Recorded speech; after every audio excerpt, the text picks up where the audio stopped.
आप सभी को जन्म से की। परमेश्वर का धन्यवाद देते हैं कि परमेश्वर के अद्भुत और महान अनुग्रह से ये समय मिला है कि एक बार फिर से हम लोग परमेश्वर के वचन पर ध्यान दें और अध्ययन करें कि परमेश्वर का वचन हमारे जीवन में किस तरीके से काम करता है। क्योंकि इस संसार के अंदर में मनुष्य जो है बड़ा ही अशांत रहता है। उसका कारण यह है कि मनुष्य जो है वो अपने दिनचर्या का जो जीवन बिताता है और जो उसकी दिनचर्या होती है उसमें बहुत सारी ऐसी चीजें हैं जिसमें व्यक्ति उलझा रहता है।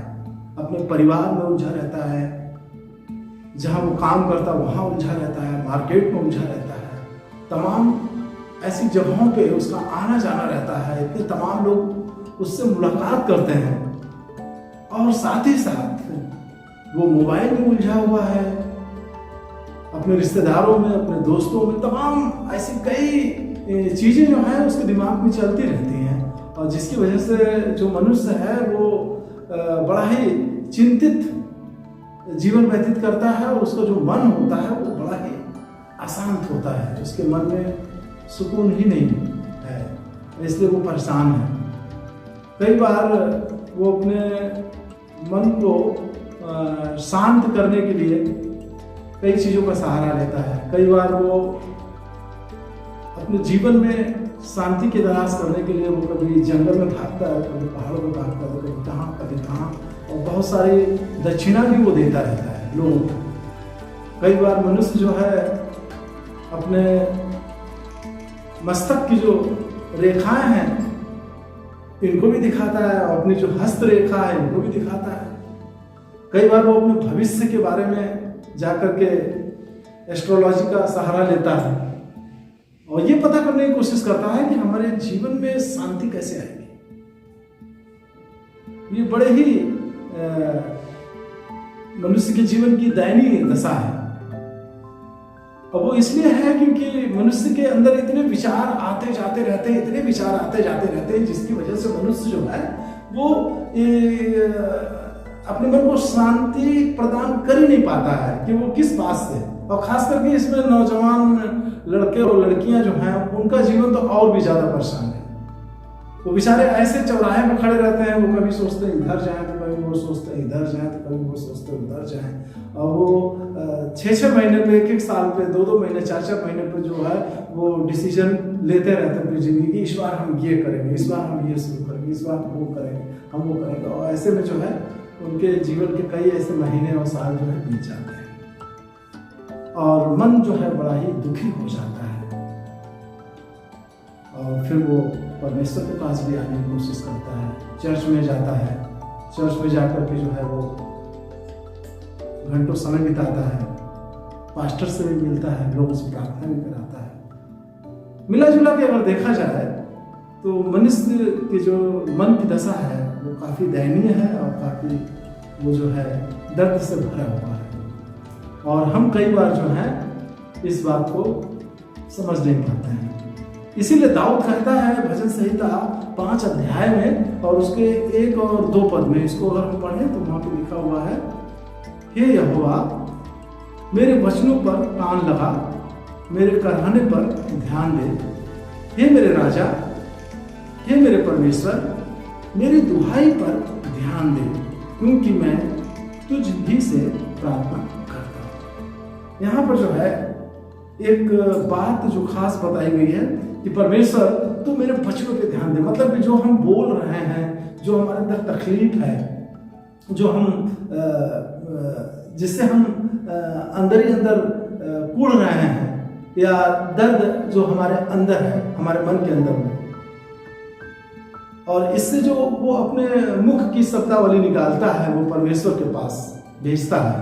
ठीक है, लेकिन यहाँ पे एक बात और दी गई है कि मेरे कराहने पर ध्यान दे। मतलब कि कुछ बहुत ही ज्यादा यहाँ पर जो है वो दर्द है, लेकिन दर्द और कराहना इन दोनों में जो है अंतर है। क्योंकि दर्द तो कई बार हमारे सिर में भी होता है, हमारे पेट में भी होता है, हमारे हाथ पैरों में भी होता है। ठीक है, लेकिन एक जो दर्द है वो ऐसा दर्द है जिसको हम दर्द नहीं कह सकते हैं, बल्कि उसको हम पीड़ा कह सकते हैं, पीड़ा। क्योंकि एक स्त्री जब एक बच्चे को जन्म देती है तो उसको दर्द नहीं होता है, दरअसल उसको पीड़ा होती है। और जो ये पीड़ा जो है ये दर्द से कहीं अधिक भयानक है, क्योंकि दर्द की जो सीमा, जो उसकी चरम सीमा है, जब वो पार हो जाती है तो वो पीड़ा में बदल जाती है। तो यहां पर हम देखते हैं कि जो दाऊद है वो उसके जीवन की जो तकलीफ है, जो दर्द है, वो दरअसल चरम सीमा पार कर गई है। इसलिए वो कहता है कि मेरे कराहने को ध्यान दे। लेकिन अब इसमें एक शब्द आया है, ध्यान दे। ठीक है, अब ध्यान जो है वो हम परमेश्वर से कहते हैं, लेकिन अब सवाल यह उठता है कि मनुष्य जो है वो अपने जीवन में कितना ध्यान परमेश्वर की ओर लगाता है। परमेश्वर को तो ध्यान है, हमारा सबका ध्यान है उसको कि किसको क्या चाहिए, किसको क्या तकलीफ है। लेकिन मनुष्य जो है वो किन किन चीजों पे ध्यान देता है, जिसकी वजह से उसका जीवन जो है वो इतना नरकीय हो गया है, उसका जो जीवन जो है इतना दुख तकलीफों से भरा हुआ है, इतना चिंतित है, इतना वो परेशान है, उसके मन के अंदर में शांति नहीं है। क्योंकि हम ध्यान अपने अंदर नहीं देते हैं, कई बार हम ध्यान को बाहर देते हैं, और जब हम बाहर ध्यान देते हैं तो बहुत सारी समस्याएं खड़ी हो जाती हैं। वो इसलिए खड़ी हो जाती हैं क्योंकि एक अंदर ध्यान देना होता है और दूसरा बाहर ध्यान देना होता है। क्योंकि ध्यान जो है वो अंदर भी हम दे सकते हैं और बाहर भी दे सकते हैं, लेकिन ज्यादातर हम बाहर की चीजों पे ध्यान देते हैं, बाहर के लोगों पे ध्यान देते हैं। लेकिन हम देखते हैं कि परमेश्वर का वचन क्या कहता है कि परमेश्वर जो है वो हमारे मन को देखता है, वो हमारे मन को जांचता है। क्योंकि जब व्यक्ति अपना चर्च में दान देता है तो परमेश्वर हमारे दान को नहीं देखता है, परमेश्वर हमारे दान को नहीं देखता है, बल्कि जो हमारे दान देने की जो एक इच्छा, जो हमारे अंदर से भावना, जो हमारे अंदर से एक समर्पण होता है, ठीक है, कि हम किस नियत से दे रहे हैं। तो परमेश्वर का वचन कहता है कि वो हमारे दान को नहीं देखता, बल्कि वो हमारे मन को देखता है। तो यहाँ पे समस्या इस बात की है कि ध्यान जो है वो हम अंदर दे रहे हैं या बाहर दे रहे हैं। क्योंकि ज्यादातर हम बाहर में ध्यान देते हैं, और जब हम बाहर ध्यान देते हैं तो बहुत सारी चीजें हमारे दिमाग में आती जाती रहती हैं। अब मन में शांति नहीं है, वो इसलिए क्योंकि इतने सारे विचार हमारे अंदर में आते जाते रहते हैं भाई बहनों की, हम हर चीज को स्वीकार कर लेते हैं। मतलब कोई कहीं से भी आ गया, कैसा भी विचार आ गया, कैसा भी कहीं से कोई भी नेगेटिव थिंक आ गई, मतलब नकारात्मक विचार आ गया, उसको भी ले गया, सकारात्मक विचार आ गया तो उसको भी ले गया।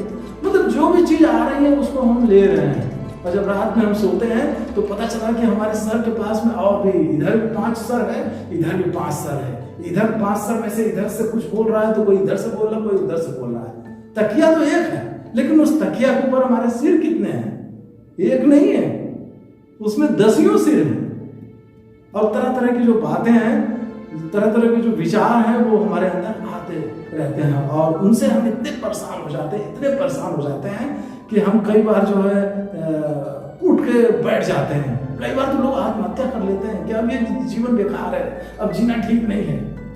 कई बार लोग परेशान हो जाते हैं। क्यों हो जाते हैं? क्योंकि लोग इतने अधिक अंदर से अशांत हो चुके हैं। क्योंकि जब हमारे अंदर कोई भी विचार आता है तो ये हमें फैसला लेना है। ठीक है भाई बहनों, ध्यान दीजिएगा इस बात पे कि जब कोई ऐसे विचार आते हैं तो हमें फैसला लेना है कि हम किन विचारों को एक्सेप्ट करें अपने अंदर और किन विचारों को हम रिजेक्ट करें। अब पता चला कि कोई भी विचार आया, हमने क्या किया, उसको ले लिया। ठीक है, आजा भाई आजा, हाँ तू भी ठीक है, आजा। ऐसा नहीं करना है। अगर कोई भी इस तरीके के जो नकारात्मक विचार आते हैं तो उससे बोलना, अरे भाई तू जा यार, परेशान ना कर मुझे, तू जा, हम तो तेरी बात कई बार सुन चुके हैं, तू जा।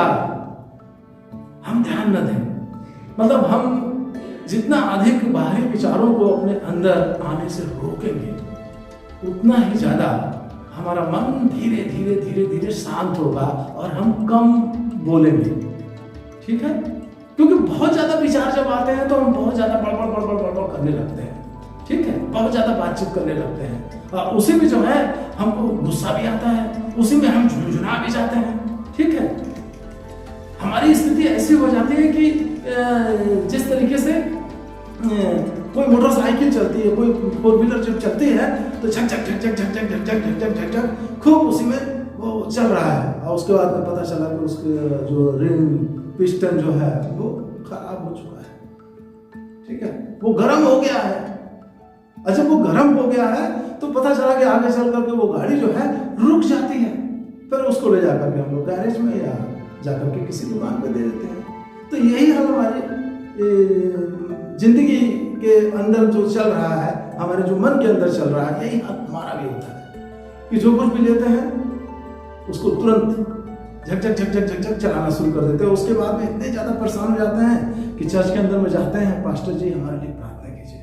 पास्टर जी कहते क्या हुआ भाई? हम बहुत परेशान हैं, हम बहुत ज्यादा परेशान हैं, हम बहुत ज्यादा अंदर से इरिटेट हो चुके हैं, बहुत ज्यादा हम डिप्रेशन में जीवन बिता रहे हैं। पास्टर कहता है कि जरा अपनी जो गाड़ी जो चल रही है उसको आराम दो, बहुत ज्यादा जो नकारात्मक चीजें हैं उनको अपने अंदर ना लाओ, नहीं तो क्या होगा कि तुम्हारी जो मन का जो रिम पिस्टन है वो घिस जाएगा, वो गर्म हो जाएगा। गर्म होने के बाद में पता चला कि वो जाम हो जाएगा, डीजल खत्म, गाड़ी रुक गई। इसलिए हमें जरूरी है प्रिय भाई बहनों कि हम अगर अपने मन को शांत करना चाहते हैं तो हम कुछ समय अकेले में बिताएं, कुछ समय जो है अकेले में हम बिताएं, क्योंकि परमेश्वर का वचन जो है वो हमें क्या बताता है। आप सोचिए, जब सैमुएल जब मंदिर में जो वो लेटा हुआ था तो यहोवा परमेश्वर की आवाज है, सैमुएल उठा। वो किसके पास गया? एली के पास गया। अगर हम अपने आप को शांत करेंगे तब परमेश्वर जो है वो मुझे आवाज देगा और उसकी आवाज को हम सुनेंगे। अगर हम अपने आप को शांत नहीं करेंगे तो परमेश्वर की आवाज हम नहीं सुन सकते हैं। देखिए, जितना ज्यादा हम अपने आप को शांत रखेंगे उतना ही हम अपने जीवन में शांति का अनुभव पाएंगे और परमेश्वर की ओर अच्छे से ध्यान लगा सकेंगे और परमेश्वर की आवाज जो है वो हमें सुनाई देगी। जिस तरीके से सैमुएल ने परमेश्वर की आवाज को सुना और परमेश्वर ने उसे इस्तेमाल किया। हम कई बार चर्च तो जाते हैं, ठीक है, चर्च में हम जाते हैं, अच्छी भक्ति करते हैं, वहां पर जाके तालियां बजाते हैं, भजन करते हैं, प्रार्थना भी करते हैं, ठीक है, दान भी देते हैं, सब कुछ देते हैं। लेकिन जो हम बोलते हैं कि हम भक्ति करने जा रहे हैं, दरअसल चर्च में भक्ति नहीं होती, चर्च में हम सीखने जाते हैं। ठीक है, चर्च में जो है हम कई बार दान देने जाते हैं। ज्यादातर हम चर्च के अंदर में जो है हम अपने लिए, अपने जीवन की समस्याओं के लिए प्रार्थना कराने जाते हैं। ठीक है, तो लेकिन ये सब जो है धार्मिक छिलके हैं केले के। जैसे केले का जो छिलका होता है हम उसको उतारते हैं, उसी प्रकार से ये छिलके हैं। ठीक है, या हम दूसरे तरीके से कह सकते हैं कि ये एक तरीके से वो धार्मिक पत्तियां हैं। ठीक है, तो कई बार हम इन पत्तियों को तो जो है अच्छे से रखते हैं, लेकिन इन पत्तियों को हमेशा हम छांव में रखते हैं। ठीक है, इनके अंदर में जो एक सूरज की जो किरण आती है उसके अंदर जो एक शक्ति होती है, उसके धूप में, ठीक है, उसके धूप में जो हरी पत्तियों के लिए, उस पेड़ के लिए जो ऊर्जा होती है, दरअसल हम उस ऊर्जा को नहीं दे पाते हैं, जिसके कारण पेड़ में पत्तियां तो हैं लेकिन उनमें फल नहीं है। क्योंकि फल जो है वो सिर्फ चर्च में जाने से नहीं मिल जाएंगे, इसके लिए हमें भक्ति करनी पड़ेगी। ठीक है, जैसा कि हमने इससे पहले एक वीडियो हमने बनाया था तो उसमें हमने आप सबको बताया था कि प्रार्थना और भक्ति में अंतर। तो ज्यादातर हम जीवन जो है वो प्रार्थना वाला बिताते हैं, और प्रार्थना वाला जीवन बिताना बहुत अच्छी बात होती है। लेकिन आप जानते हैं प्रार्थना और भक्ति में अंतर क्या होता है? क्योंकि प्रार्थना जो होता है वो सिर्फ मांगने के लिए होता है। हम परमेश्वर से मांगते रहते हैं कि परमेश्वर हमें इंटरव्यू में पास करा दे, परमेश्वर तू हमारे अच्छे नंबर आ जाए, परमेश्वर हमारे घर की स्थिति ठीक नहीं है, परमेश्वर हम बीमार है, परमेश्वर जीवन में शांति नहीं। ये तमाम चीजें जो हैं ऐसी जो हम परमेश्वर के सामने पूरी लिस्ट बना करके रख देते हैं। ठीक है, परमेश्वर को पता है कि हमें क्या चाहिए क्या नहीं चाहिए। जैसा कि यीशु मसीह ने भी कहा है कि पहले तुम परमेश्वर के धर्म और उसके राज्य की खोज करो। ठीक है, तो हम जो है प्रार्थना करने के लिए तो चले जाते हैं, लेकिन हम भक्ति का जो जीवन होता है, जिसको मेडिटेशन बोलते हैं, ध्यान लगाना बोलते हैं, ठीक है, हम वो नहीं कर पाते हैं। ठीक है, क्योंकि हमारे सामने इतनी अधिक जो भौतिक चीजें हैं, जो भौतिक वस्तुएं हैं, जो भौतिक बातें हैं, हमारा उन पर अधिक ध्यान रहता है, जिसकी वजह से हम अपने मन के अंदर में बड़े अशांत रहते हैं। इसके लिए एक अच्छा तरीका है कि अगर हम नजदीक कोई चीज देखते हैं तो उसका प्रतिबिंब हमारी आंखों के सामने या उसकी फोटो हमारे अंदर बार बार आती रहती है। लेकिन अच्छा है कि हम एकदम या तो पहाड़ पे चले जाएं, ठीक है, या तो समुद्र के किनारे बैठ जाएं, या तो फिर अपने छत पे चले जाएं और हम आसमान की तरफ देखें। ठीक है, अगर हम समुद्र के किनारे जाते हैं तो वहां पर भी हमें समुद्र और आसमान दोनों मिलते हुए दिखाई देंगे। तो जितनी ज्यादा दूर हम देखेंगे, हमारे अंदर कोई भी ऐसी फोटोज या कोई भी ऐसा प्रतिबिंब नहीं बनेगा, बल्कि हम अपने आप को शांत कर देंगे। कौन आ रहा है, कौन जा रहा है, इससे कुछ मतलब नहीं है। जब एक व्यक्ति अपने ध्यान को परमेश्वर की ओर लगाता है, इन भौतिक वस्तुओं से, भौतिक बातों से, भौतिक चीजों से अलग हट करके जब अब वो अपना मन जब उधर लगाता है, तो वो जो सारी चीजें जो उसके अंदर आती हैं उसमें रुकावटें आना पैदा हो जाती हैं। और यही हमें करनी है कि हमें संसार के जो बहुत सारे विचार हैं, बहुत सारी भौतिक वस्तुएं हैं, भौतिक बातें हैं, हमें उन सब चीजों को आने से रोकना है कि रुक जा भैया, रुक जा रुक जा रुक जा, अभी समय नहीं है मेरे पास में, है, अभी मत आ, बाद में, अभी चला जा, मेरे पास टाइम नहीं है, मेरे पास जगह नहीं है मेरे अंदर में, है, जाओ। इस तरीके से जब उनको हम रिजेक्ट करेंगे, हम उनको स्टॉप वाला हाथ दिखाते, रुक जाओ, नहीं आना है, रुक जाओ, नहीं आना, मेरे अंदर जगह नहीं है। ठीक है, तब जाकर के धीरे धीरे हमारी प्रैक्टिस होगी और उतना ही हम कम बातचीत करेंगे। ठीक है, कौन क्या बोल रहा है, कौन क्या कह रहा है, कौन कैसे जा रहा है, कोई ध्यान नहीं। उस समय तो आप आंख बंद करके ध्यान लगा रहे थे, अभी तो आपकी आंखें खुली हुई हैं, आपके सामने से कौन गुजर जा रहा है आपको पता ही नहीं चल रहा है, क्योंकि आपका ध्यान जब आसमान की तरफ आप लगाएंगे तो आप देखिए, तारों को देखिए, चांद को देखिए, गैलेक्सी को देखिए। गैलेक्सी को उस पार क्या है, आसमान के उस पार क्या है। मतलब हम छोटी चीजों पे नहीं, हम बड़ी चीजों पे ध्यान लगाएं जो हमें परमेश्वर की ओर ले जाती है। इन सांसारिक चीजों को हम रोक दें, इनके बारे में सोचना रोक दें, इनकी चिंता करना, क्योंकि चिंता हमारे जीवन में कैसे शुरू होती है? जब हम बार बार इनके बारे में चर्चा करते हैं, जब हम बार बार इन विचारों को अपने अंदर में एक्सेप्ट करते हैं, तब जो है हमारे जीवन में चिंताएं बढ़ती हैं, हमारे जीवन की जो इच्छाएं हैं, जो लालसाएं हैं, ये तीव्र हो जाती हैं। और इसको रोकने का एक अच्छा तरीका है, क्योंकि हम अपने आप को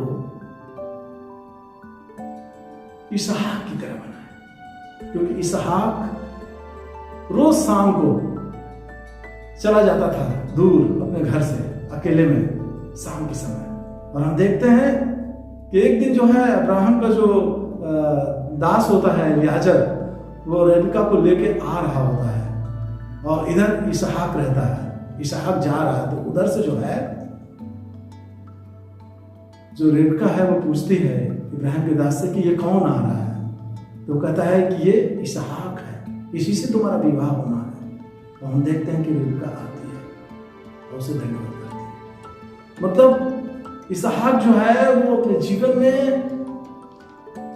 दिन भर के कारणों से जब वो थक जाता था तो वो शाम को एकांत में चला जाता था। इसी तरीके से इब्राहिम भी। लेकिन अगर हम इन सब झंझटों में फंसे रहेंगे तो कुछ नहीं होने वाला है, ठीक है? क्योंकि परमेश्वर हमें कैसे बुलाता है? जैसे परमेश्वर ने मूसा को बुलाया, मूसा से कहा कि मैंने तुझे पानी से निकाला और तुझे महल में पहुंचा दिया, तुझे नाम दिया मैंने, ठीक है? तेरा पालन पोषण अच्छे से कराया, मुझे बहुत सारी शिक्षाएं वहां पे दिलाई, सब कुछ। और इसके बाद में चला गया अपने ससुर की जो है भेड़ों को चरा रहा है। इस्राएली प्रजा को कब चराएगा? चल भेड़ों को छोड़, चल हमारी इस्राएली प्रजा को चरा। और हम देखते हैं कि परमेश्वर ने मूसा को कहां पे आवाज दी, कहां पे मूसा से उसकी परमेश्वर की मुलाकात होती है? सीने पर्वत पर अकेले में होती है, एकांत में होती है। अगर हमें परमेश्वर की भक्ति करनी है, अगर हम परमेश्वर को पाना चाहते हैं, तो हमें अपने आप को इन सब चीजों से, क्योंकि जो मन की जो शांति है वो हमें इस भौतिक संसार से अलग होकर के मिलेगी। जो हमारे मन के अंदर जो इतनी ट्रैफिक लगी हुई है, अगर आप चाहते हैं कि इस ट्रैफिक में परमेश्वर आपसे बातचीत करे, तो आप आवाज नहीं सुनेंगे उसकी, वो बात नहीं करेगा आपसे। इसलिए हमें इस ट्रैफिक से बाहर आना है। भक्ति का मतलब है कि हमें सांसारिक इन भौतिक वस्तुओं से, बातों से, इन तमाम चीजों से हट करके अलग जाना है। अगर हम इन्हीं में उलझे रहेंगे तो कुछ भी नहीं हो सकता है। पौलुस जो है वो तिमुथियुस को पहला तिमुथियुस उसका 4 अध्याय और उसके 7 पद में जो है पौलुस क्या कहता है? पौलुस ये कहता है, अगर हम पहला तिमुथियुस 4 अध्याय उसका 7 पद निकाले तो लिखा हुआ है, अभक्ति की ऐसी कथा कहानियों से जो केवल बूढ़ियों के योग्य है कोई संबंध न रख, परंतु भक्ति के लिए अपने आप को अनुशासित कर। प्रिय भाई बहन, हमें जो है अनुशासित करना पड़ेगा अपने आप। अगर क्योंकि प्रार्थना जो होता है वो सिर्फ मांगने के लिए होता है, ठीक है? लेकिन जो भक्ति होती है वो देने के लिए होती है।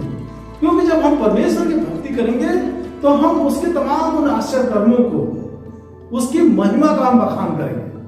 जो हमारे शब्द हैं, शब्दावली, इसके द्वारा हम उसकी स्तुति, उसकी आराधना करेंगे, उसको हम धन्यवाद दे सकते हैं, उसकी प्रशंसा कर सकते हैं, उसकी तारीफ कर सकते हैं। और ये सारी जो शब्दावली जब परमेश्वर जब सुनेगा तो परमेश्वर को बहुत प्रसन्नता होगी।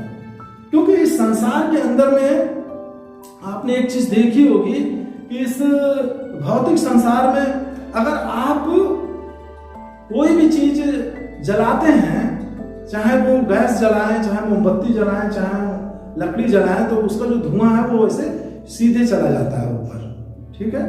वो सीधे ऐसे जाता है। लेकिन एक जो भक्ति जब हम करते हैं, एक जो हम भक्ति करते हैं, और भक्ति जो होती है वो जो धुआं मोमबत्ती का ऐसे जा रहा है, वो हमारी भक्ति का जो धुआं है वो ऐसे नहीं जाता है।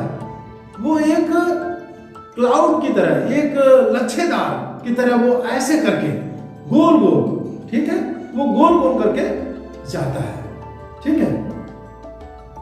तो हमारी जो भक्ति है वो इस तरीके से परमेश्वर के पास जानी चाहिए। हमारा धन्यवादी बलिदान, धन्यवादी रूपी बलिदान, वो जो ऐसे नहीं, वो एक लच्छेदार धुएं की तरह जाना चाहिए, ताकि वो जब परमेश्वर के पास जाए तो उसके लिए वो एक प्लेटफॉर्म तैयार करे, परमेश्वर के लिए एक स्थान तैयार करे, और ये स्थान हमारे मन से होके जाता है। क्योंकि परमेश्वर को हम स्थान कहाँ दे सकते हैं? इस संसार में तो कहीं नहीं दे सकते, वो मेरा एक मन है। जबकि कई मसीह लोगों को ये कहते हुए पाया जाता है कि मैं परमेश्वर को अपने जीवन में पहला स्थान दूं। तो जब पहला स्थान देते हैं तो फिर ऐसे धुआं क्यों जाना? उसके लिए तो एक स्पेशल, ठीक है, एक स्पेशल एक क्लाउड बन के गोल गोल परमेश्वर के पास जाना चाहिए, स्पेशली परमेश्वर के लिए, ठीक है। और दूसरे शब्दों में हम ये समझाना चाहते हैं कि जैसे एक जो परमाणु की जो शक्ति होती है और उसके अंदर जो अणु पाए जाते हैं, इलेक्ट्रॉन, प्रोटॉन, ठीक है, और उसके बाद में न्यूट्रॉन, ठीक है। तो यहाँ पे 3 अणु पाए जाते हैं, और ये 3 अणु में से जो प्रोटॉन इलेक्ट्रॉन जो होते हैं वो न्यूट्रॉन का जो है ऐसे सर्किल में चक्कर लगाते हैं, ठीक है।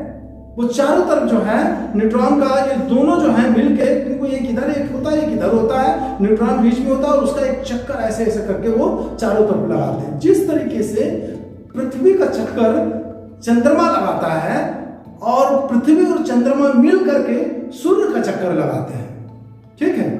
लेकिन आप इस प्रोटॉन और इलेक्ट्रॉन को अगर उनकी ऑर्बिट से, उनके सर्किल क्षेत्र से अगर कोई आउटर फोर्स, जो बाहर की जो खींचने वाली शक्ति है, अगर उसमें से खींच लो उसको बाहर, तो वो बहुत बड़ा धमाका हो जाएगा।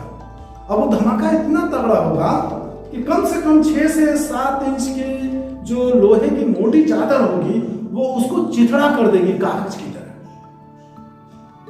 प्रिय भाई बहन, हम एक बात बताना चाहते हैं कि हमारे अंदर जो इलेक्ट्रॉन, जो प्रोटॉन, जो हमारी इच्छाएं, जो हमारी लालसाएं, जो हमारे चारों तरफ घूमती रहती हैं, हमें इनको बाहर करना है आउट ऑफ फोर्स के द्वारा, मतलब हमें आउट करना है, इनको बाहर करना है, ताकि हम एक धमाका कर दें, ठीक है, ताकि हमारे जीवन के द्वारा जो है वो ये सारी चीजें हट जाएं। मतलब हमारे अंदर में जो है एक जो हमारी इच्छाएं जो हैं, जो हमारी लालसाएं जो हैं, जो भौतिक चीजें हैं जिनमें हम फंसे हुए हैं, जिसमें हम अपने ऑर्बिट्स में निकलना ही नहीं चाहते, उसी में सिर्फ चक्कर मार रहे हैं, हमें इसमें से निकलने की जरूरत है। जब हम निकलेंगे तब ये एक विस्फोट होगा। परमेश्वर हमको दरअसल एक आइटम बम बनाना चाहता है कि हम इन सब चीजों को चिथड़ा कर दें कागज की तरह। परमेश्वर हमें एक परमाणु बम बनाना चाहते हैं, क्योंकि परमाणु बम की जो संरचना होती है वो ऐसी ही होती है, और परमाणु बम जहां फटता है वहां पर भी कोई चीज उसके सामने टिकती नहीं है। लेकिन हम अपने अंदर की इच्छाओं को, इन भौतिक लालसाओं को, इन वस्तुओं को हम तोड़ ही नहीं पा रहे हैं, और यही वजह है कि हम अपने मन में अशांत हैं, चिंतित हैं, परेशान हैं, डिप्रेशन में जीवन जी रहे हैं। इसलिए यहां पर कुछ 1-2 पद और हम देखना चाहते हैं। भजन संहिता जो है उसका 50 अध्याय और उसके 23 पद को अगर हम यहाँ पे देखें तो यहाँ पे लिखा हुआ है, भजन संहिता 50 अध्याय के 23 पद में, जो धन्यवाद का बलिदान चढ़ाता है वह मेरी महिमा करता है, और जो अपना मार्ग सीधा बनाए रखता है उसको मैं परमेश्वर का उद्धार दिखाऊंगा। देखिए, हम परमेश्वर को किस तरीके से धन्यवाद का बलिदान चढ़ा सकते हैं, हम परमेश्वर को कैसे हम ध्यान में अपने ला सकते हैं, क्योंकि हम तो इस संसार की भौतिक वस्तुओं में उलझे हुए हैं।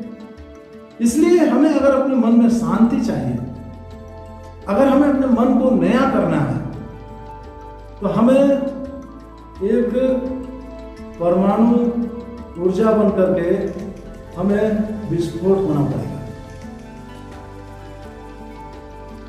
इन तमाम नकारात्मक विचारों को हटाना पड़ेगा, तमाम अपने जीवन की लालसाओं को जो हमें इसी संसार में दबा देती हैं, भक्ति करने में रोकती हैं।